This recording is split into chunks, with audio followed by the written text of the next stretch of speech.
একমাত্র অদৃশ্য শক্তি নিজের স্রষ্টা মহান রব্বুল আলামিনের জন্য মহান প্রতিপালক আমাদেরকে সৃষ্টি করে এই মহান পৃথিবীতে পাঠিয়েছেন যে খোদাবন্দ আল্লাহ আমাদের হেদায়েত করার জন্য নবীগণ এবং তার সাথে সাথে ইমামগণকে পাঠিয়েছেন যে খোদাবন্দ আল্লাহ কোরআন মাজিদের মধ্যে ঘোষণা করেছেন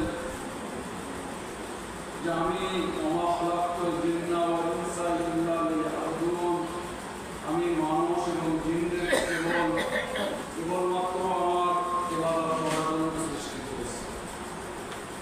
তাহলে আল্লাহ তাআলা এই আয়াত আমাদের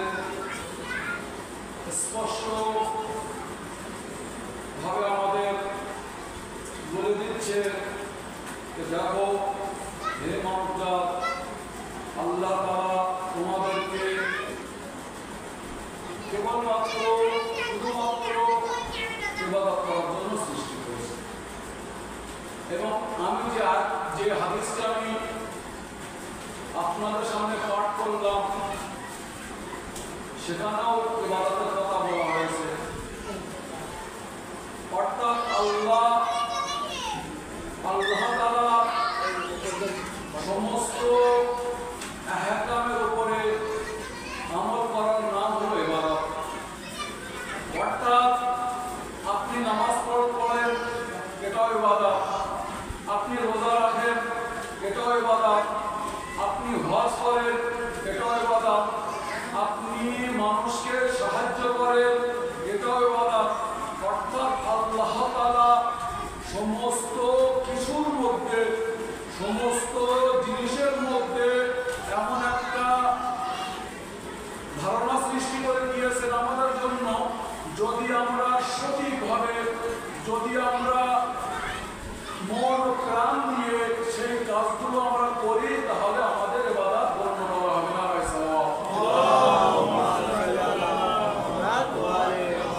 আমরা ব্যবসা বাণিজ্য করি, যদি আমরা সঠিক নিয়মের, যে নিয়ম মহান রব্বুল আলামিন বলেছেন সেই নিয়মকে যদি আমরা পালন করে ব্যবসা বাণিজ্য করি তাহলে সেটাই ইবাদত।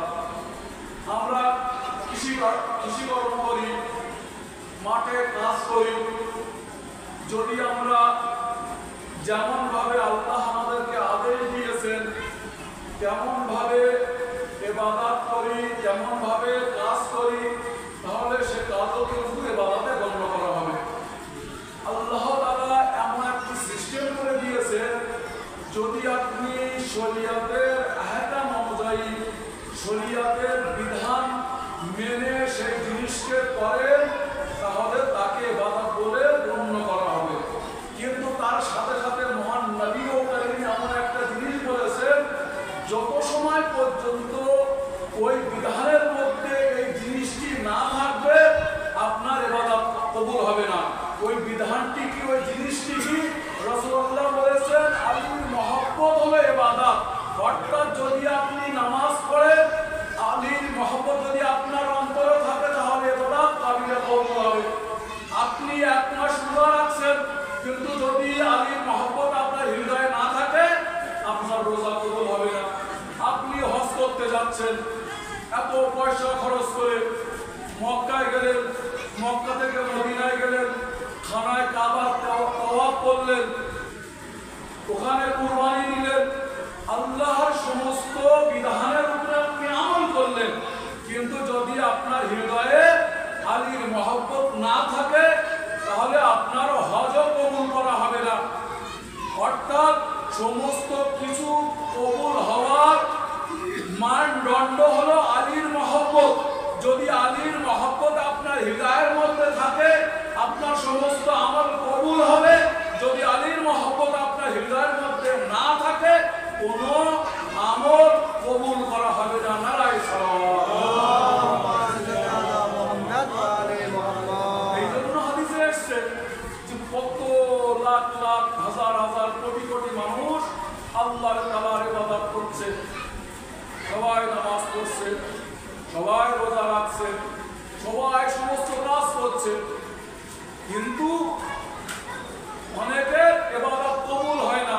অর্থাৎ আল্লাহ তাআলা যে ফেরেশতাদেরকে ইবাদত কবুল করার জন্য নির্ধারণ করে রেখে দিয়েছেন, যেমন মনে করেন এখন আমি মাগরিবের নামাজ পড়লাম, আল্লাহ তাআলা কিছু ফেরেশতাদেরকে সৃষ্টি করেছেন, তাদের কাজ কি হলো, তাদের কর্ম কি, আমারও ইবাদতকে আসমানে নিয়ে যাওয়া।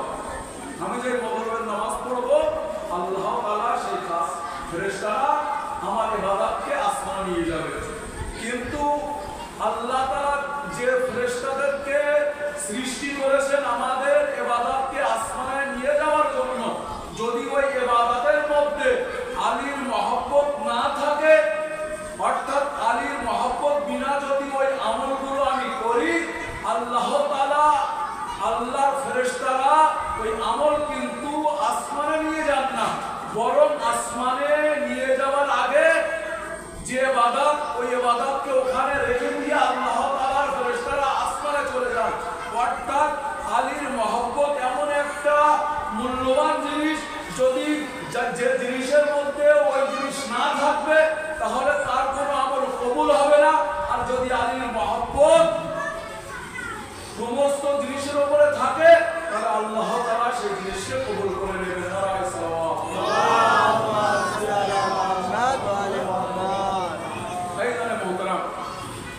আমরা এই মুহররমের 1 তারিখ থেকে নিয়ে ইনশাআল্লাহ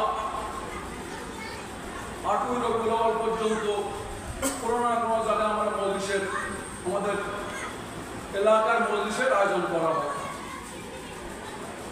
আর আমরা সুস্থভাবে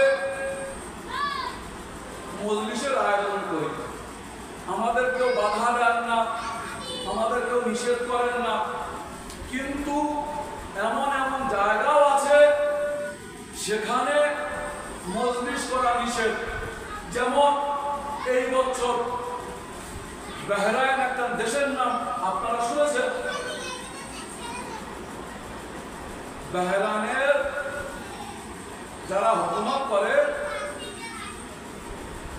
বাহরাইনের শাসক, তারা কি বলে দিয়েছে, আইন পাস করে দিয়েছে বছর যে ইমামবাড়াতে কোনো মজলিস হবে না। কি হবে না? ইমামবাড়িতে কোনো মজলিসের আয়োজন করা যাবে না। শাসকের তরফ থেকে আইন পাস করা হয়েছে।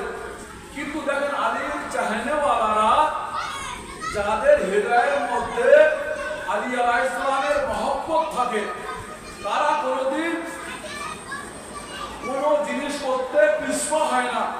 যদি ইমাম বাড়িতে নিষেধ করে, তাহলে তারা বাড়িতে মজলিসের আয়োজন করে আলী আলাইহিস সালামের মহব্বতের পরিচয় দেন।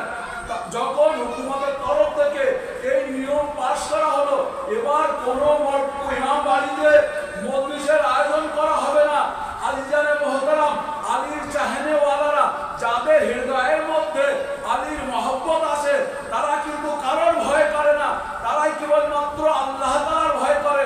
যখন বাহরাইনের হুকুমত এই নিয়ম পাশ করলো, আরে বাহরাইনবাসীরা, আলীর চাহনেওয়ালারা, আরে আগে তো ইমাম বাড়িতে মজলিসের আয়োজন করতেন, কিন্তু এই বছর রোডের মধ্যে, রাস্তায় আলী আলাইহিস সালামের মজলিসের আয়োজন করে দিয়েছে। আরে যে 1400 বছর পূর্বে ইয়াজিদ যে ফতোয়া দিয়েছিল যে ইসলামকে মিটিয়ে দেব, ইসলামকে নির্মূল করে দেব, আরে ইয়াজিদ যখন পারলো না, আরে তোমাদের মতন শাসক আরে মজলিস কিভাবে বন্ধ করবে? এর আগে আমরা ইমাম বাড়িতে করতাম, এখন আমরা রাস্তায় মজলিসের আয়োজন করে আলীর মহব্বতের পরিচয় দিচ্ছি। নারায়ে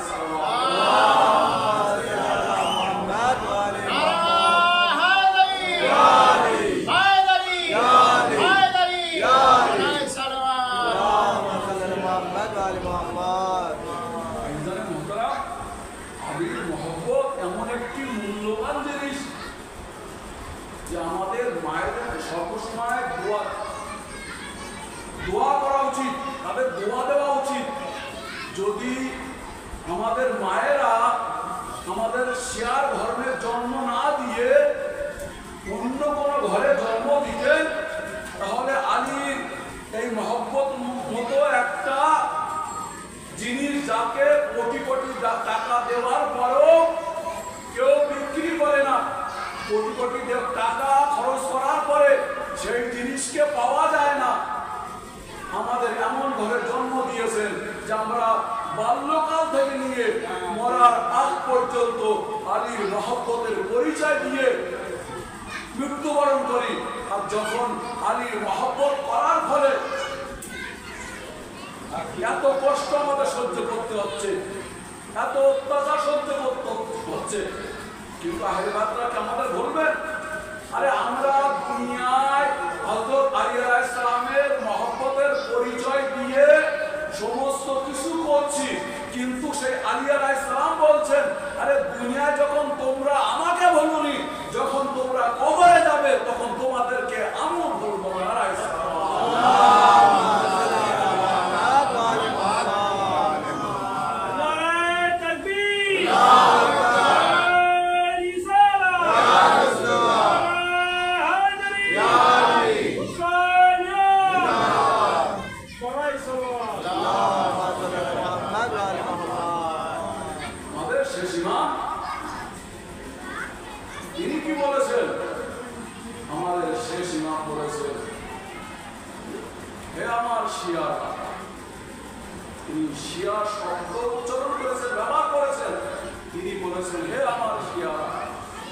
যদি আমার রহম তোমাদের মাথার উপরে না থাকতো, আমার ছায়া যদি তোমার মাথার উপরে না থাকতো, তাহলে শত্রুরা তোমাদেরকে অদৃষ্ট করে দেবে। এই হলো আমরা যে মহব্বতের পরিচয় দিচ্ছি। আচ্ছা বলেন, এই যে আমরা মজলিসের আয়োজন করি, মাতম করি, বিভিন্ন রকম কাজ করি, তারপরেও আমাদেরকে অনেক নিন্দামূলক শুনতে হয়, খুব মন্তব্য শুনতে হয়।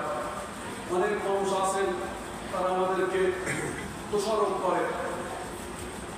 ইমাম আলাইহিস সালামরা কি বলেছেন যে এই দুনিয়ায় তোমরা যে অত্যাচার সহ্য করছো, তোমরা যে কষ্ট সহ্য করছো, কাদের জন্য বলে? তাদের জন্য, আহলে বায়তের জন্য আমরা কষ্ট সহ্য করছি, অত্যাচার সহ্য করছি।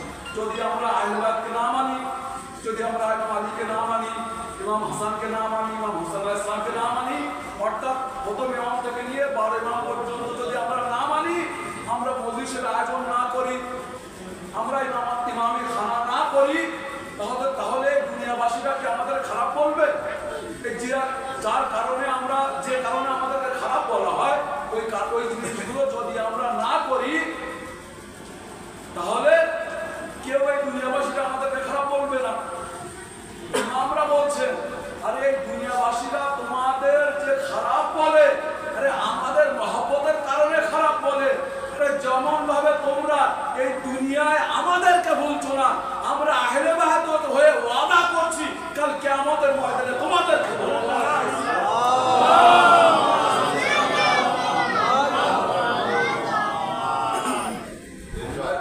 এটাই বলছেন যে দুনিয়ায় যত কষ্ট, যত অত্যাচার সহ্য করছো, কেবলমাত্র আমাদের মহব্বতের কারণে, আমাদের মায়ার কারণে, আমাদেরকে ভালোবাসো, এই জন্য তোমরা এত কষ্ট, এত কিছু সহ্য করছো। কিন্তু তারপরেও আমাদের ইমাম বলছেন যে আমার রহম সর্বদা তোমাদের উপরে থাকবে। হে আমার শিয়ারা, সর্বদা আমার জহুর হওয়ার জন্য দোয়া করো।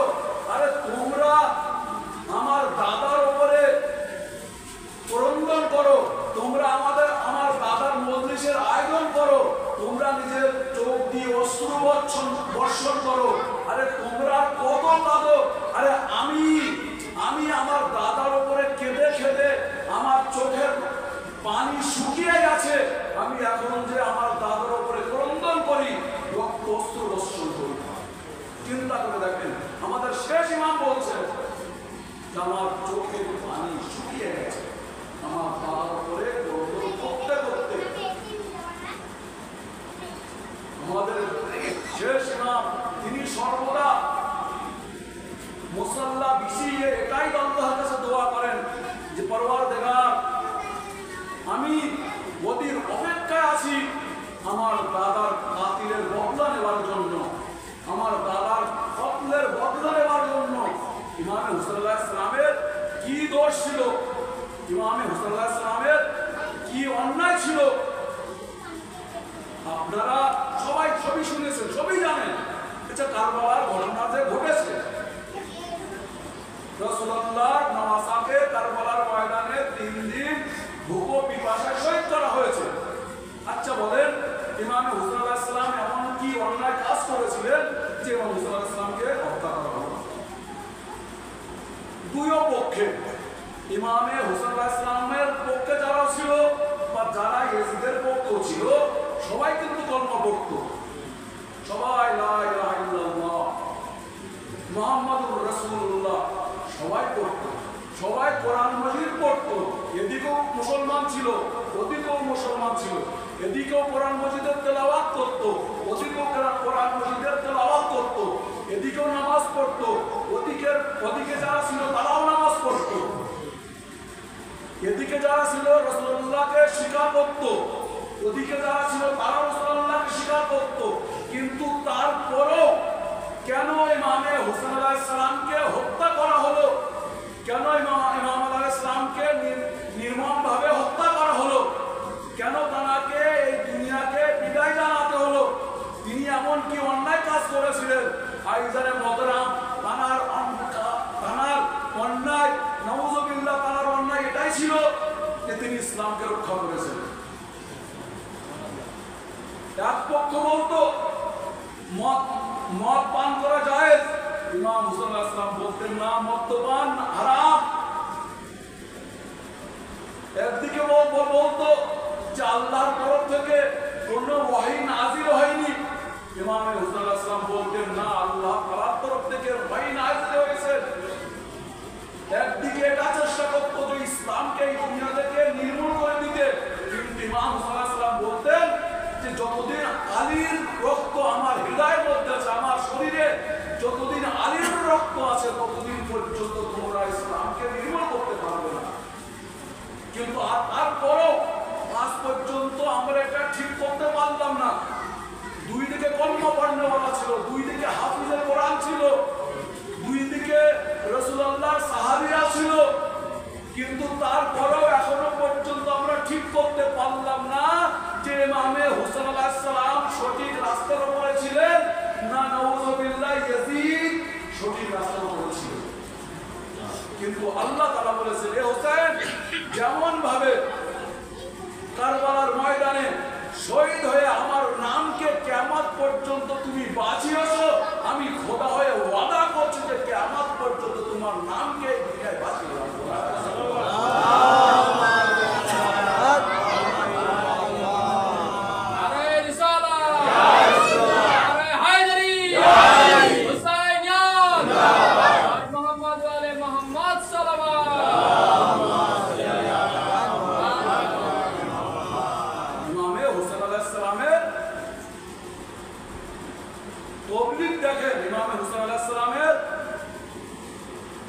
যে প্রকৃতভাবে রাসূলুল্লাহ প্রতিনিধি তিনি ছিলেন, জনাবে ফিরদৌসের নাম শুনেছেন,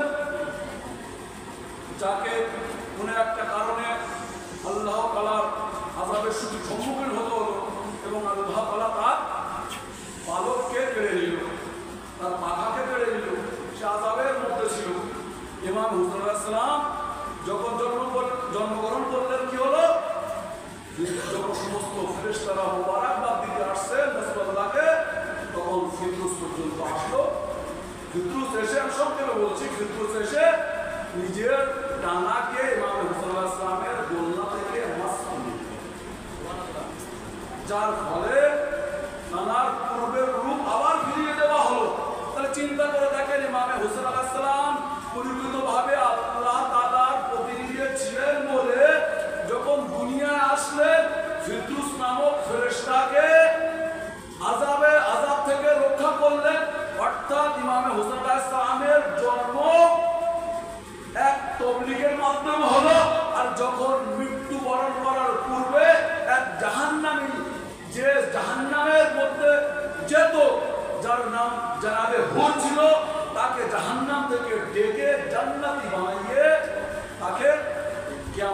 রিকোয়েস্ট করলেন না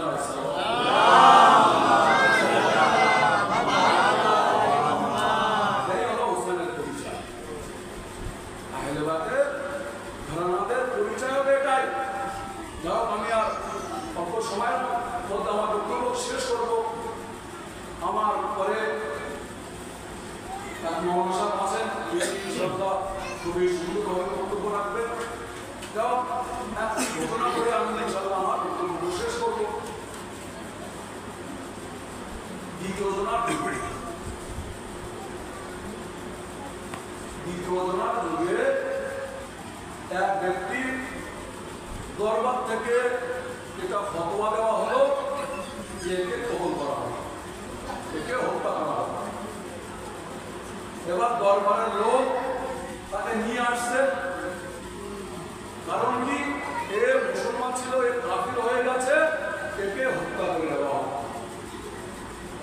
যখন তাকে দরবার থেকে বাইরে নিয়ে আসা হচ্ছে তখন জনাবে সালমান ফার্সি শুনতে জনাবে সালমান ফার্সি জিজ্ঞাসা করছে, আরে ভাই একে কোথায় নিয়ে যাচ্ছ? বলছে সালমান, আরে এ কাফির হয়ে গেছে, একে হত্যা করতে নিয়ে যাচ্ছি। জনাবে সালমান জিজ্ঞাসা করলেন, কিসের কারণে হত্যা করতে যাচ্ছ একে? বলছে অনেক খারাপ খারাপ কাজ করেছে। জনাবে সালমান শুনলেন, বলছে ঠিক আছে, তোমরা হত্যা করবে, তোমরা হত্যা করার পূর্বে আগে আলী আলাইহিস সালামকে ডাকো, আগে আলীকে ডাকো, তার কাছে আগে বিচার দাও, তারপরে আলীর কথা অনুযায়ী তোমরা আমল করো। আই জানে মোহতারাম, ইমাম আলীকে দরবারে ডাকা হলো। দরবারে ডাকা হওয়ার পরে ইমাম আলী আলাইহিস সালাম আসলেন, জিজ্ঞাসা করলেন কি হয়েছে? বলছে আলী, আরে এমন এমন অন্যায় করেছে, এ কাফির হয়ে গেছে, একে হত্যা করে এ ওয়াজিব হয়ে গেছে। ইমাম আলী আলাইহিস সালাম জিজ্ঞাসা করলেন, ভাই আরে এ এমন কি অন্যায় কাজ করেছে? তো দরবার থেকে প্রথম বলা হলো, এ বলছে যে আমি সর্বদা হক থেকে পলায়ন করি।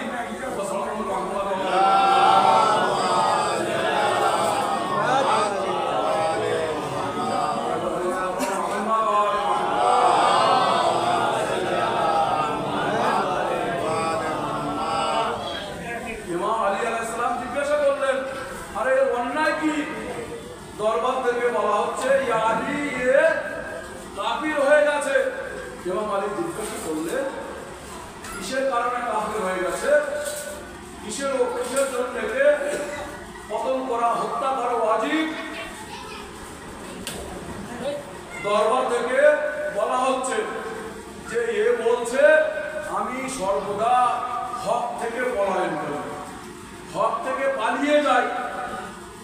বলেন যে ব্যক্তি হক থেকে পালিয়ে যায় তাকে তো প্রথম করতেই হবে।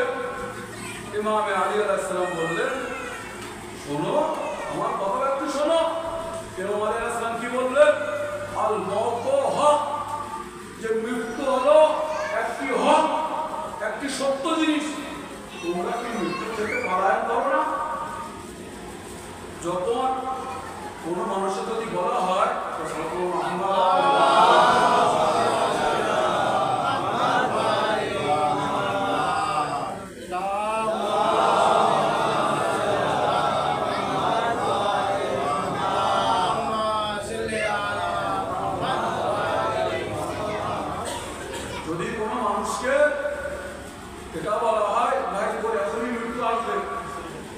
সে মানুষ মৃত্যুর ভয়ে এদিক ওদিক চলে যাবে, সব কিছু হোক কিন্তু যেন আমার এখনই মৃত্যু না আসে।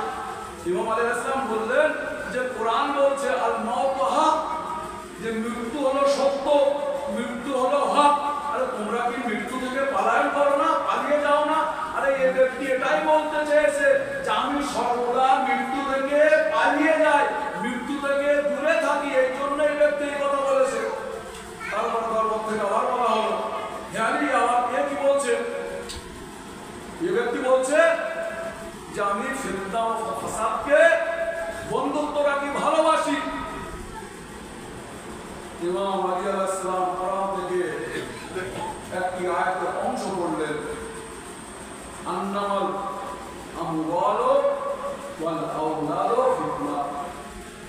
কোরআন বলছে ধন সম্পত্তি এবং সন্তান এটাই হলো ফিতনা।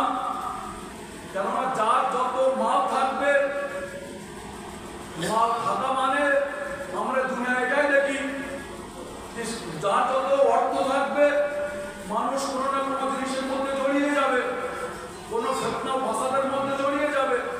ইমাম আলী বললেন যে ব্যক্তি এই কথা বলতে চাচ্ছে যে প্রত্যেক মানুষ ধন সম্পদকে ভালোবাসে এবং নিজের সন্তানকেও ভালোবাসে, তাহলে যে ধন সম্পদ যার কাছে আছে বা যে ব্যক্তি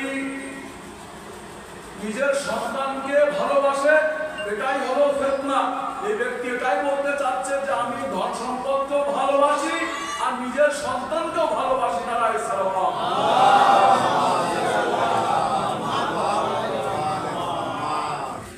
ইমাম আলী যখন দ্বিতীয় প্রশ্ন উত্তর দিলেন, আবার তৃতীয় প্রশ্ন করা হলো, হে আলী, এ বলছে যে আমি এমন জিনিসের মাংস খাই তাকে কোনদিন জবাই করা হয় না, অর্থাৎ আমি বিনা জবাই করে সেই জিনিসের মাংস খাই। ইমাম আলী বললেন, আরে যখন তোমরা মাছ খাও সেই মাছকে তোমরা জবাই করো? তোমরা যখন মাছের মাংস খাও, মাছ খাও, সেই মাছকে তোমরা জবাই করো না। এই ব্যক্তি এটাই বলতে চেয়েছে যে যখন আমি মাছ খাই সেই মাছকে আমি জবাই করি না। নারায়ে সালাওয়াত।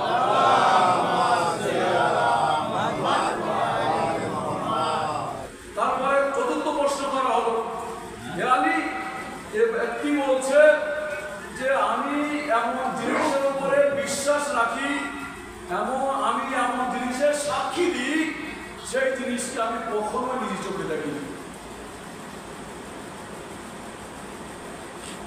কি বলছে? যে আমি এমন জিনিসের সাক্ষী দিই বা আমি এমন জিনিসের উপরে বিশ্বাস রাখি সেই জিনিসকে আমি কখনো নিজের চোখে দেখিনি। আর ইমাম আলী আলাইহিস সালাম বললেন, আরে তোমরা কি আল্লাহ তাআলাকে দেখেছো? তোমরা কি আল্লাহ তাআলাকে দেখেছো?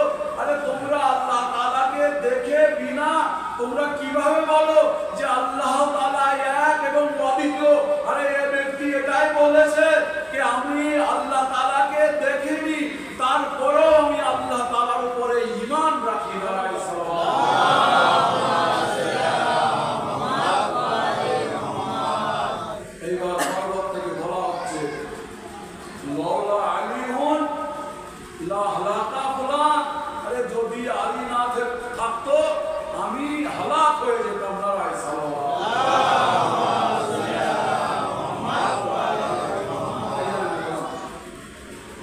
বাস ছোট একটি জিনিস বলে আমার বক্তব্য শেষ করবো। সাল্লাল্লাহু মুহাম্মদ ওয়া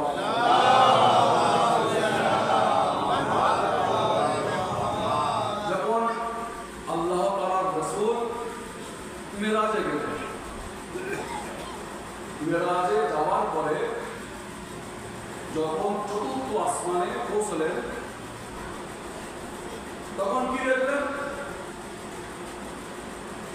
যে হাজার হাজার লাখ লাখ কোটি কোটি আল্লাহ তাআলার ফেরেশতারা আমাদের শেষ নবীকে স্বাগত জানাচ্ছেন। স্বাগত জানানোর জন্য লাইনে দাঁড়িয়ে আছেন। যখন সমস্ত ফেরেশতারা আমাদের মহানবীকে স্বাগত জানালেন, জানানোর পরে যখন স্বাগত জানানো হয়ে গেল তখন ফেরেশতারা রাসূলুল্লাহকে বললেন, হে রাসূল, হে আল্লাহর নবী, আরে আপনার ভাই কোথায়? আপনার ভাইকে কোথায় রেখে এসেছেন? হযরত রাসূল খোদা বললেন, আমি আমার ভাই আলীকে দুনিয়ায় রেখে এসেছি। তখন রাসূলুল্লাহ প্রশ্ন করলেন, আরে তোমরা কি আমার ভাই আলীকে চেনো? তখন সমস্ত ফেরেশতারা এক কণ্ঠে এক বাক্যে বললেন, হে রাসূলুল্লাহ, আমরা কেবল আপনার ভাইকে চিনি না, বরং আল্লাহ তাআলা যখন আমাদেরকে সৃষ্টি করলেন, সৃষ্টি করার পরে যখন আল্লাহ তাআলা আমাদের কাছে আপনার ভাইয়ের বেলায়েতকে পেশ করলেন, আমরা একই বাক্যে আপনার ভাইয়ের বেলায়েতকে কবুল করলাম। ও যখন কবুল করলাম, কবুল করার পরে আল্লাহ তাআলা সমস্ত জিনিসের কাছে সমস্ত মানুষের কাছে যখন আপনার ভাইয়ের বেলায়েতকে পেশ করলেন, পেশ করার পরে যারা যারা আলামে আরওয়াহাতে আলীকে নিজের ইমাম বলে স্বীকার করেছিলেন, যারা আলীর বেলায়েতকে স্বীকৃতি দিয়েছিলেন, আল্লাহ তাআলা আমাদের কাছে একটি খাতাও দিয়েছিলেন যে এই খাতার মধ্যে যারা যারা আলমে আরওয়াহাতে আলীর বেলায়েতকে স্বীকৃতি দিয়েছে একবার তাদের নাম লেখো এবং তার সাথে সাথে তাদের বাবার নাম পর্যন্ত লেখো। হে আল্লাহর রাসূল, আমরা জানি এই দুনিয়ায় কে কে কারা কারা আলীর সাথে মহব্বত করে আর কারা কারা আলীর সাথে ঘৃণা করে, আলীকে ঘৃণা করে। এবং এই আল্লাহর রাসূল আল্লাহ তাআলা আমাদেরকে এটা বলে দিয়েছিলেন, হে আমার ফেরেশতারা, এই খাতার মধ্যে যাদের নাম একবার এসে গেছে তাদের নাম যেন বার না করা হয়, আর যাদের নাম এই খাতার মধ্যে নেই তাদের নাম যেন অন্তর্ভুক্ত করা না হয়। আইজানে মুহতারাম, আমরা যে এই মজলিসে হুসাইনের আয়োজন করে ওই আলামে আরওয়াহাতে যে আলী আলাইহিস সালামের বেলায়েতকে স্বীকৃতি দিয়েছিলাম তারকে সেই জিনিসকে পরিচয় দেওয়ার জন্য আমরা এখানে মজলিসের আয়োজন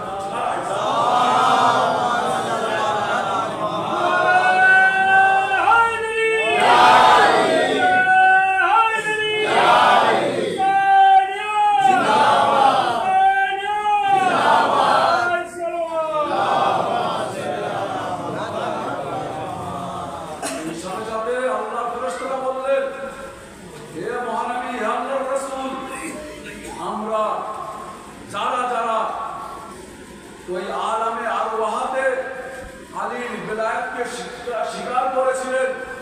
আমরা প্রত্যেক দিন 5 বার করে আমাদের হাতকে তাদের কপালে স্পর্শ করা।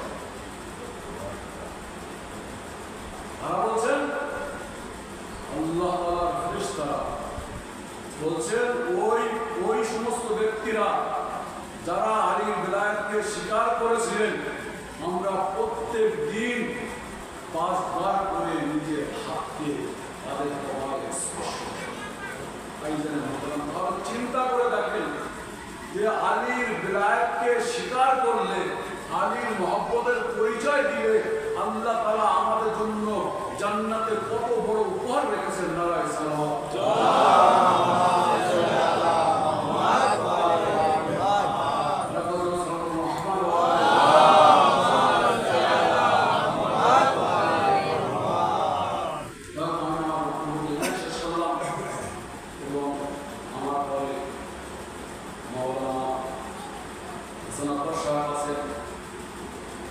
তিনি আমাদের গ্রামের সবথেকে গণ্য মাওলানা, তিনি আমাদের গ্রামের সবথেকে শিক্ষিত মাওলানা। তিনি আলহামদুলিল্লাহ যখন রওশন মৌলভী সাহেব মাদ্রাসা আসকারিয়া চালাতেন, ওখান থেকে পড়ে কয়েকটি মাদ্রাসা থেকে শিক্ষা অর্জন করে আবার শিক্ষা নেওয়ার জন্য ইরানে পর্যন্ত গিয়েছিলেন। ইনশাআল্লাহ তিনি আপনাদের সামনে আসছেন এবং তার মহামূল্যবান বক্তব্যকে আপনাদের সামনে পেশ করবেন।